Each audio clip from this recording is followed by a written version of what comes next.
खरं तर मनुष्य हा सच्चिदानंद स्वरूप आहे. म्हणजे आनंदाचा जो खजिना आहे तो त्याच्या अंतःकरणात, हृदयामध्ये, मेंदूमध्ये, बुद्धीमध्ये आणि मनामध्ये ठासून भरलेला आहे. पण आपण काय करतो की ते बाहेर शोधण्याचा प्रयत्न करतो. म्हणजे आपण म्हणतो तुझं आहे तुझं पाशी, परंतु तू जागा चुकलाशी. किंवा आपण म्हणतो काखेत कळसाने गावाला वळसा, किंवा बगल में बच्चा गाव में ढिंडोरा. तर तशा प्रकारे आपण तो आनंद जो आहे तो बाहेर शोधण्याचा प्रयत्न करतो. मग काही लोक काय करतात, तो संपत्तीमध्ये शोधण्याचा प्रयत्न करतात, काही सौंदर्यामध्ये शोधण्याचा प्रयत्न करतात, काही पुरस्कारामध्ये शोधण्याचा प्रयत्न करतात की जे तशी गरज नाही आहे. आपल्या अंतःकरणात जर आपण डोकावलं तर हा आनंदाचा भरभरून दिलेला खजिना आपल्याला निश्चितपणे जीवनाला एक वेगळी प्रेरणा देऊ शकतो.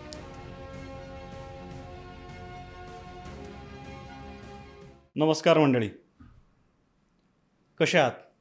मस्त मजेत ना मित्रांनो? मस्त जगायचं म्हणजे काय असतं? हसत राहा, हसवत राहा आणि आलेला क्षण मस्तपैकी जगत राहा. ह्याच विषयाला अनुसरून आम्ही एक नवीन सब्जेक्ट घेऊन येत आहोत पॉडकास्टसाठी. आनंदी जीवन आणि सकारात्मक जीवनशैली ह्याचा सगळा उलगडा करण्यासाठी आपल्याकडे एक बहुआयामी व्यक्तिमत्व लाभलेले आहेत. श्री माननीय प्राचार्य श्री सुभाष गोविंदराव राजवाड सर, तुमचं खूप खूप धन्यवाद आणि स्वागत. थँक्यू. आपण आपला बहुमूल्य वेळ आम्हाला दिला त्याबद्दल खूप खूप धन्यवाद आपले.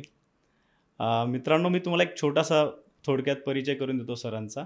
सरांचं शिक्षण झालेलं आहे MA BEd आणि MPhil केलेलं आहे सरांनी. सरांना BEdला पुणे विद्यापीठामध्ये विशेष गुणवत्तेसाठी प्राध्यापक गंगू नाना कानेटकर पुरस्कारसुद्धा प्राप्त झालेला आहे 1974 साली. तसेच सर अध्यक्ष होते भूगोलशास्त्र अभ्यास मंडळ पुणे विद्यापीठ 2005 ते 2000 या सालामध्ये. रयत शिक्षण संस्थेमध्ये सरांनी कोळपेवाडी, कर्जत, कोपरगाव, शिरवळ इत्यादी शाखांमध्ये प्राध्यापक तसेच पदवी उत्तर विभाग प्रमुख, उपप्राचार्य इत्यादी पदांवर 37 वर्ष सेवा केलेली आहे आपण. विविध वृत्तपत्रांमध्ये, नियतकालिकांमध्ये अनेक लेख प्रसिद्ध झालेले आहेत. तसेच दैनिक सकाळमध्ये सुद्धा हास्य, विनोद व बोधकथा या सदरांमध्ये सुद्धा आपलं अनेक वेळा लेखन आलेलं आहे. सौ तेजस्विनी शिरोडकर लिखित व श्री अशोक जोशी दिग्दर्शित आशियाना करंडक एकांकिका स्पर्धेत सुद्धा आपण सहभाग घेतला होता.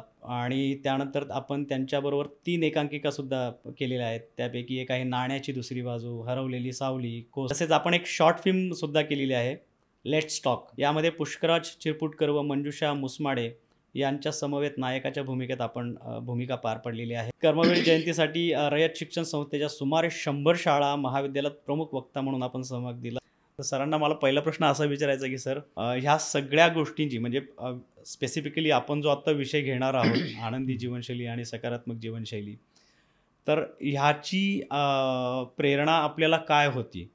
या प्रेरणेपूर्वी मला एक छोटंसं, फक्त जी मला अजूनही माहीत नाही ती गोष्ट की आपलं लहानपणाबद्दल आपण एक थोडंसं आम्हाला सांगावं की कसं तुमचं बालपण होतं, शिक्षणापर्यंत कशी आपल्याला ती ऊर्जा मिळाली. कारण प्रतिकूल परिस्थिती होती हे मला चांगलं माहिती आहे जवळनं, परंतु आपल्याला अशी काय प्रेरणा होती, त्यातनं आपण पुढे आलात आणि आता आनंदाची जीवनशैली वगैरे ह्या गोष्टींवर, हास्य, संजीवनी वगैरे ह्या विषयांवरती आपल्याला कशी प्रेरणा मिळेल, हे कसे आपण पुढे घेतले? धन्यवाद. प्रथमतः आज विजयादशमी, महात्मा गांधी यांची जयंती, लालबहादूर शास्त्री यांची जयंती आणि राष्ट्रीय स्वयंसेवक संघाचा शताब्दी स्थापना दिवस, अशा अनेक योग जुळून आलेले आहेत. आणि या निमित्तानं मला ही सुवर्णसंधी आपण दिली त्याबद्दल मी तुमचा अतिशय ऋणी आहे. ही सुवर्णसंधी मला प्राप्त झाली आहे ती गणेश मदनराव नाईक, जे एक उत्कृष्ट अभिनेते आहेत आणि अनेक क्षेत्रामध्ये त्यांची घोडदौड सुरू असते. तर प्रथमतः मी त्यांना धन्यवाद देताना अजीज नाझरचे कव्वालीतले शब्द मला आठवतात, ते आपल्याला सादर करायला आवडतील मला. तो असं म्हणतो की यहाँ हर वक्त समंदर की हर धार बदल सकती है, ये मौसम बदल सकता है, बाहर बदल सकती है, यहाँ हर चीज़ मुमकिन है, यहाँ क्या हो नहीं सकता, और सब कुछ हो सकता है, तो फिर ये भी क्यों हो नहीं सकता की आप बुलावर हम ना आहे. आपण बोलू आणि आम्ही येऊ नये असं होत नाही.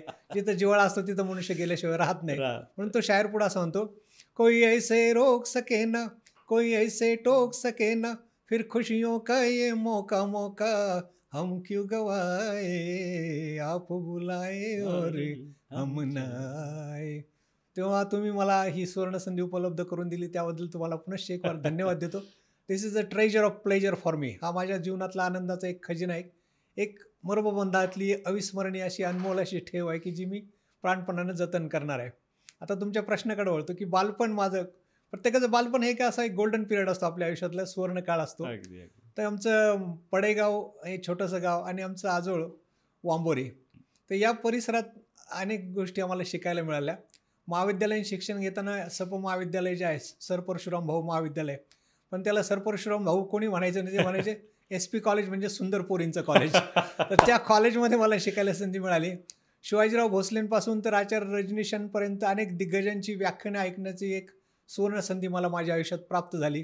आणि त्यातून मला जीवनाचा एक वेगळा असा एक दृष्टिकोन निर्माण झाला की जीवनात आनंदी जर राहायचं असेल तर स्वस्थ राहा, व्यस्त राहा आणि मस्त राहा. आणि मग त्याच्यातून या दिग्गजांची व्याख्यानं ऐकल्यानंतर मग त्याच्यातून मला एक सकारात्मक जीवनशैली, आनंदी जीवनशैली याबद्दलची एक जिज्ञासा निर्माण झाली. आणि मी हळूहळू मग या विषयाबद्दल अभ्यास करू लागलो आणि त्याच्यातून मला हा विषय खूप आवडतो आहे. कारण ते जगण्याचं खरं तर त्यांनी एक सुंदर अशा प्रकारचा एक संदेश या आनंदी आणि सकारात्मक जीवनशैलीतून दिलेला आहे. खरंच स्फूर्तिदायक आहे सर. म्हणजे हे जो पूर्ण प्रवास आहे, अगदी मी बऱ्याचशा गोष्टी त्यातनं आपल्या वैयक्तिक संवादामध्ये मी बऱ्याच वेळा त्याचा उल्लेख झालेला आहे आणि त्यामुळेच तो नेहमी असं मला नेहमी वाटतं की इतकं कसं काय एक कंटिन्यू ठेवू शकता. तर हे तर झालंच, पण आता आपण ही जी आपला विषय आहे तो असा थोडा आपण उलगडायचा आहे, तर आपल्याला काय वाटतं कसं सुरुवात करू शकतो? खरं तर म्हणजे या सगळ्यांचं श्रेय जर मला द्यायचं झालं तर मला जे गुरुजन लाभले, मग ती प्राथमिक शाळेपासून तर महाविद्यालयीन जीवनापर्यंत आणि पदव्युत्तर पुणे विद्यापीठाच्या भूगोल विभागामध्ये जे गुरुजनांचं मला मार्गदर्शन लाभलं, त्याच्यातून मला वेगळी प्रेरणा अशी मिळत गेली. आणि त्यामुळे मला जीवनाकडं वेगळा असं पाहण्याचा सकारात्मक दृष्टिकोन त्याच्यातून माझ्याकडे निर्माण झाला. आता खरं तर म्हणजे विषयाला पण सुरुवात करायला हरकत नाही की सोपानदेव चौधरी आहेत, त्यांना एकदा त्यांच्या मित्राने असं विचारलं की तुम्ही इतकं आनंदानं कसं काय जगू शकताय. तर त्यांनी फार सुंदर उत्तर दिलेलं आहे. ते असं म्हणाले की आम्हाला ब्लड आहे पण प्रेशर नाही, हार्ट आहे पण अटॅक नाही, ब्रेन आहे पण ट्युमर नाही, खोपडी असून ह्युमर आहे, म्हणून तर आम्ही आनंदाने जगतोय. की आम्हाला रक्त आहे पण रक्तदाब नाही, हृदय आहे पण हृदयविकार नाही, मेंदू आहे पण त्याच्यात कुठं गाठ झालेली नाही, आणि या मेंदूमध्ये परमेश्वरानं म्हणा, नियतीनं म्हणा, विनोदबुद्धी इतकी ठासून भरली आहे की त्यामुळं आम्ही आनंदानं जगू शकतो, असं त्यांनी भाष्य त्याच्यावरती केलेलं आहे. खरं तर मनुष्य हा सच्चिदानंद स्वरूप आहे. म्हणजे आनंदाचा जो खजिना आहे तो त्याच्या अंतःकरणात, हृदयामध्ये, मेंदूमध्ये, बुद्धीमध्ये आणि मनामध्ये ठासून भरलेला आहे. पण आपण काय करतो की ते बाहेर शोधण्याचा प्रयत्न करतो. म्हणजे आपण म्हणतो तुझं आहे तुझं पाशी, पर तू जागा चुकलाशी, किंवा आपण म्हणतो काखेत कळसाने गावाला वळसा, किंवा बगल में बच्चा गाव में ढेंडोरा. तर तशा प्रकारे आपण तो आनंद जो आहे तो बाहेर शोधण्याचा प्रयत्न करतो. मग काही लोक काय करतात, तो संपत्तीमध्ये शोधण्याचा प्रयत्न करतात, काही सौंदर्यामध्ये शोधण्याचा प्रयत्न करतात, काही पदामध्ये शोधण्याचं, काही पुरस्कारामध्ये शोधण्याचा प्रयत्न करतात, की जे तशी गरज नाही आहे. आपल्या अंतःकरणात जर आपण डोकावलं तर हा आनंदाचा भरभरून दिलेला खजिना आपल्याला निश्चितपणे जीवनाला एक वेगळी प्रेरणा देऊ शकतो. आणि म्हणून आता याच्यामध्ये कसं की अनेक उदाहरणं आपल्याला तशी घेता येतील. स्वामी सुखबोधानंद यांची 2 पुस्तकं खूप गाजली, ओ माइंड रिलॅक्स प्लीज आणि oh life relax please. Oh mind relax प्लीजमध्ये त्यांनी एक छान सुंदर किस्सा दिला की एक अब्जाधीश मनुष्य असतो आणि त्याला त्याचा वाढदिवस वेगळ्या पद्धतीने असा साजरा करायचा असतो. मग तो विचार करतो की आपण नेहमी तर करतो त्याच्यापेक्षा जरा आगळं वेगळं काहीतरी करूया. मग तो म्हणतो आपण यावेळेस मेंटल हॉस्पिटलला भेट द्यायची आणि ते जे मनोरुग्ण आहेत त्यांना आपण मिठाई वाटून त्यांच्या जीवनामध्ये आनंदाचं कारंज फुलवण्याचा प्रयत्न करायचा. त्याप्रमाणे ते परवानगी घेतात आणि मग वाढदिवसाच्या दिवशी ते मिठाईचे आपलं पॅकेट्स घेऊन ते येतात त्या हॉस्पिटलला. त्यांच्यावर त्यांना एक असिस्टंट दिला जातो आणि मग ते एका वॉर्डमधून दुसऱ्या वॉर्डमध्ये असे मिठाई वाटत चाललेले असतात. एका वॉर्डमध्ये गेलं तर त्यांना बघतो तर एक वेळा असा फॅनला असा लटकलेला असतो. आता त्यांना प्रश्न पडतो की अरे हा का लटकलाय बाबा, याला काय झालं, कशामुळे हा वेडा झाला. पण त्यांच्याबरोबर जो त्यांचा मदतनीस असतो त्याला विचारतात की काय रे बाबा ह्याचं काय झालंय, हा असं का करतोय. ते म्हणजे काय साहेब, हा जो होता ना कॉलेजमध्ये असताना महाविद्यालयीन जीवनामध्ये त्याच्या वर्गात अतिशय एक सुंदर अशी मुलगी होती. बरं म्हटलं मग झालं काय पुढं. ते म्हणले हा वन वे ट्रॅफिक प्रमाणे तिच्या एकतर्फी प्रेमात तिच्या पडला आणि त्याने तिला लग्नासाठी प्रपोज केलं. पण ती काय याच्यावरती प्रेम करत नव्हती, तिने ते प्रपोजल फेटाळला. त्याचा एवढा जबरदस्त मानसिक आघात त्याच्यावरती झाला की तो वेडा झाला ना आता बघा तो काय ओरडतो, लैला लैला असं ओरडत असतो. फॅनला पॅनला लटकून असं ओरडतो लैला लैला करून. बरं ठीक आहे मग त्याला उतरावं खाली. तो खाली उतरतो, त्याला एक पेडाचा बॉक्स दिला जातो, तो जातो परत पेड खातून त्याचं लैला लैला सुरू होतं. पुढे जातात तर दुसरा एक असतो वेडा, तो फॅनला उलटा लटकलेला असतो. उलटा लटकला म्हणले यांना प्रश्न पडतो, अरे हा उलटा का लटकला, आणि तो पण लैला लैला म्हणत असतो. मग त्याला विचारतात, अरे त्याचं ठीक आहे, त्याचं प्रेमभंग झालेलं आहे, अपेक्षाभंग झालेलं आहे, पण ह्याचं काय, हा का असं म्हणजे लैला लैला का ओरडतो. तो म्हणे साहेब हा जो लैला लैला ओरडतो ना हा त्या लैलाचा नवरा आहे म्हणे. सांगायचा उद्देश असा की सौंदर्यामध्ये आपण जर शोधण्याचा प्रयत्न केला तर तिथंही तुम्हाला ते मिळणार नाही. एक छानशी गोष्ट आहे की एक म्हातारी असते आजीबाई, अतिशय गरिबीत तिचं जीवन चाललं असतं आणि गोधडे शिवून ती आपला उदरनिर्वाह करत असते. तर एकदा काय होतं, तिची सुई हरवते. ती राहत असते एका झोपडीमध्ये आणि त्याच्या झोपडीच्या समोर एक असं खांब असतो, त्याच्यावर लाईट असते, लाईटची व्यवस्था असते. ती म्हातारी सुई शोधायला बाहेर येते.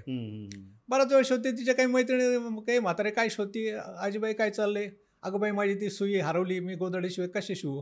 ते सगळे शोधू लागते. 15-20 मिनिटं ती शोधत राहतात. मग एकीला शंका येते, ती म्हणजे आजीबाई अहो नेमकी सुई हरवली कुठं. अगं बाई म्हणले हरवली माझ्या झोपडीतच. म्हटलं मग तुम्ही बाहेर का शोधता. नाही बाहेर उजेड आहे म्हणून शोधतो. ते म्हटले आजीबाई सुंदर अहो आजीबाई म्हणले जर सुई जर तुमच्या घरात झोपडीत हरवली आहे तर तिथंच तुम्हाला ती सापडली पाहिजे. मग आपलंही तसंच आहे. आपण काय करतो की आपल्या अंतर्मनात डोकावण्याच्या ऐवजी कोण व्यसनात गुंततोय, कोण पैशामध्ये गुंततोय, कोण आणखी सौंदर्यामध्ये गुंततोय, कोणी पदामध्ये अडकतायत. आता पैसा आयुष्यात कितीही जरी मिळवला तरी ते काही आपण बरोबर नेऊ शकत नाही. म्हणून एका शायरानं त्याचं फार सुंदर वर्णन केलं की जिंदगी भर क्या खूब दौलत कमाई, क्या हीरे क्या मोती. जिंदगी भर क्या खूब दौलत कमाई, क्या हीरे क्या मोती, लेकिन अफसोस साथ में कुछ भी ले नहीं जा सकते क्योंकि कफन में जेब नहीं होती. क्या कफन में जेब नहीं होती क्योंकि मौत रिश्वत नाही लेती. आणि म्हणून आपण किती मग अगदी रेसच्या घोड्यासारखे जरी संपत्तीच्या मागे पळत सुटलो, अगदी जगातले अगदी सिकंदरसारखे जरी उदाहरणं तुम्ही घेतली किंवा गाजलेली खूप लोक आहेत जगामध्ये, अतिशय श्रीमंत असणारी एलन मस्क सारखे असतील, जेफ बेजोस सारखे असेल, किंवा आपले वेगवेगळ्या क्षेत्रामध्ये काम करणारी जी बिल गेट्स सारखी माणसं असतील किंवा वॉरेन बफे असेल, ही माणसं सगळी संपत्ती मिळवतात पण त्याच्यात अडकली की ती गेली समजायची.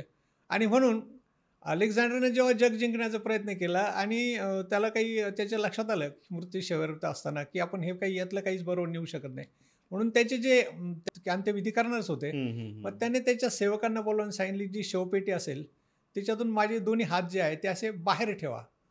तेव्हा महाराज आम्हाला कळलं नाही तुम्हाला काय म्हणायचं. अरे म्हटले ज्या सिकंदराचं स्वप्न होतं जग जिंकण्याचं त्याला एक फुटकी कवडी देखील बरोबर नेता येत नाही.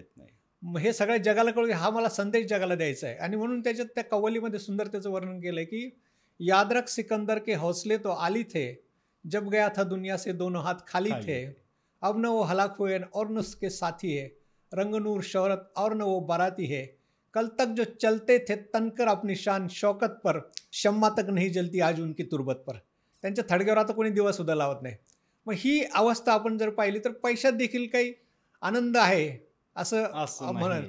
माना की पैसा भगवान है लेकिन भगवान से कुछ कम भी नाही असं म्हणणारे पण माणसं आहेत, परंतु त्याच्या मागं वेळासारखं पळणं हे देखील काही म्हणजे आपला आनंद गमावण्यासारखं. कुठं थांबायचं हे प्रत्येकाला मला वाटतं अगदी करेक्ट त्याला समजलं पाहिजे. आता आणि मृगजळ म्हटलं जातं. हो हो, जेवढं तुम्ही त्याच्या मागे जाल तेवढं ते वाढतच, म्हणजे निश्चित त्या भ्रमातच मनुष्य जगत राहतो.